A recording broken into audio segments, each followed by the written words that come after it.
where God works in us, so He changes us.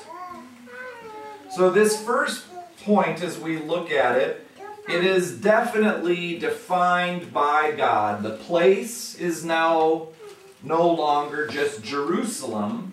There's not a particular place, other than we know from Hebrews 14, right, that we're not to just be doing it on our own, but we should gather together to worship together. But it is now an internal worship. Okay? So the first thing he said is, go to this place. And then he says, there, bring your burnt offerings. So we talked a little bit about a burnt offering.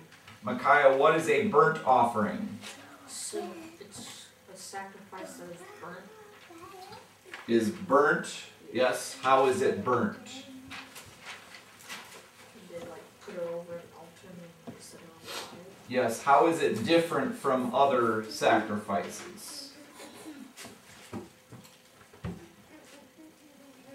So there are other sacrifices that are also burnt. There's the sin off sacrifice, the guilt, the burnt, and the fellowship.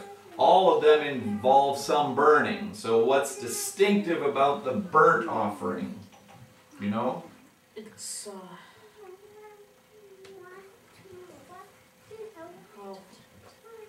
maybe like a special one or the biggest one. Well, it is special. Does anybody else know? Anybody else? Is it the burnt? what's the question? What is the burnt offering? Oh, it says right here. Oh boy. Well, I know, but what is it? I know it talks about it right there.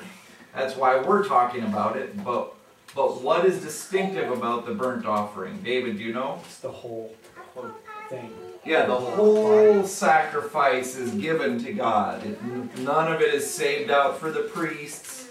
None of it is for anything else. It's wholly given to God. It is a 100%. So this, if we would put this in other words, this would be a word that's one of those D's that I talk about in the 3 or 4D Christian, which talks about devotion. It's giving all of your life, being devoted 100%. You are giving all of yourself to God, and that is the burnt offering. And this is like we read in Romans 12:1. So in the Old Testament, they had this offering that they gave wholly to God. But in Romans 12:1, we see that we are to offer ourselves as a living sacrifice, this all of us. Okay? So the first thing he says, there bring your burnt offerings. That one's kind of singled out. And then it says, and sacrifices. So we've talked a little bit about the sin offering and the guilt offering. Those were the first one, the sin offering. They put their hand on the animal, and for any sins that they had done, they were to do this regularly, multiple times a year. And if there were particular sins that they did, they would go and offer a sin offering to the Lord to remove the sin, to pay the punishment for the sin. And what happened to that? What was the punishment? They slaughtered it. Yeah, the animal died. So the sin was put on the animal, so instead of the person dying, the animal died. That's the sin offering. And the guilt offering is a parallel to that.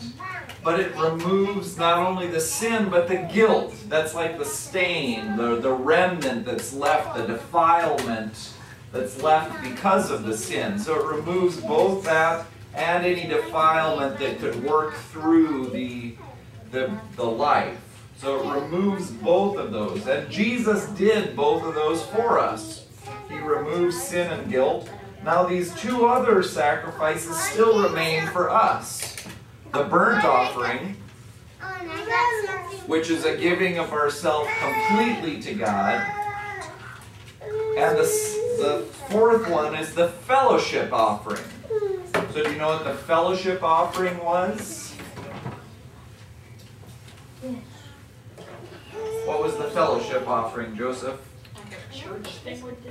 To express gratitude to God. To express gratitude to God. Yes.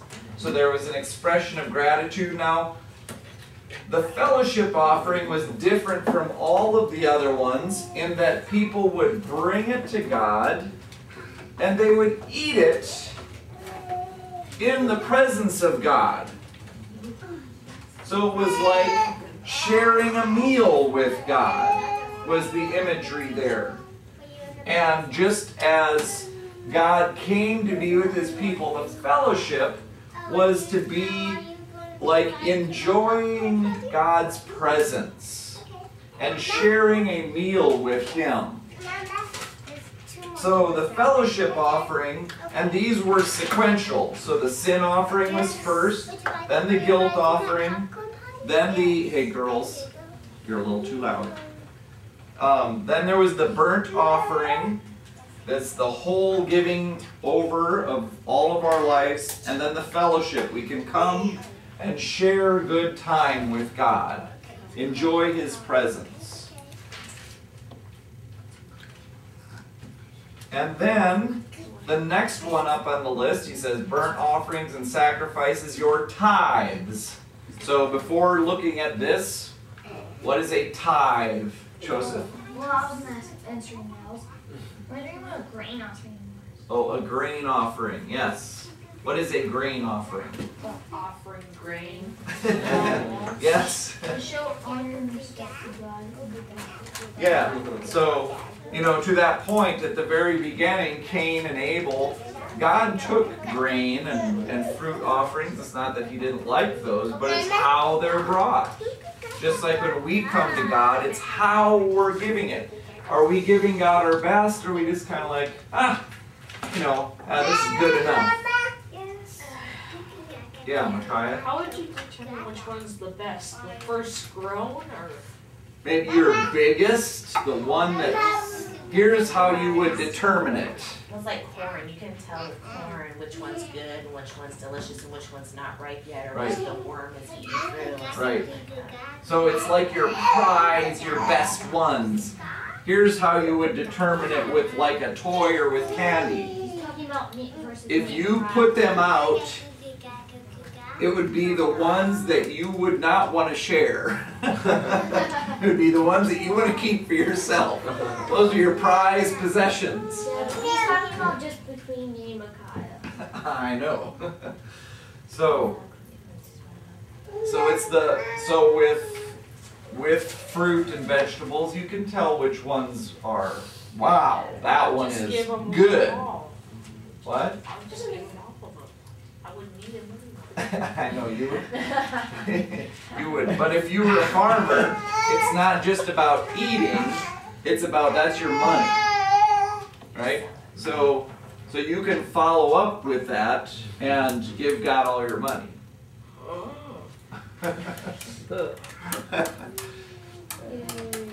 So then he says your tithe. So what is a tithe? Going back to that. 10%. First 10% of your paycheck. Right, 10%. So the word actually tithe comes from a word that means tenth in English, Old English.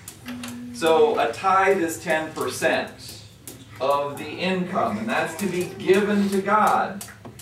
Now, and here's an example of that. In Leviticus 27, I listed this. It says, every tithe of the herd and flock, and then they give an example, every 10th animal. So it's 1 out of 10, 10%. That is what a tithe is. Now, it's interesting to note, I listed a couple verses from Genesis. Do you know who the first person to tithe was? Abraham. Yes, Abraham was the first person to tithe to God. So he goes out into this battle. God wins a great victory for him. He gets lots of stuff. And Abraham says, I'm going to give to you, God,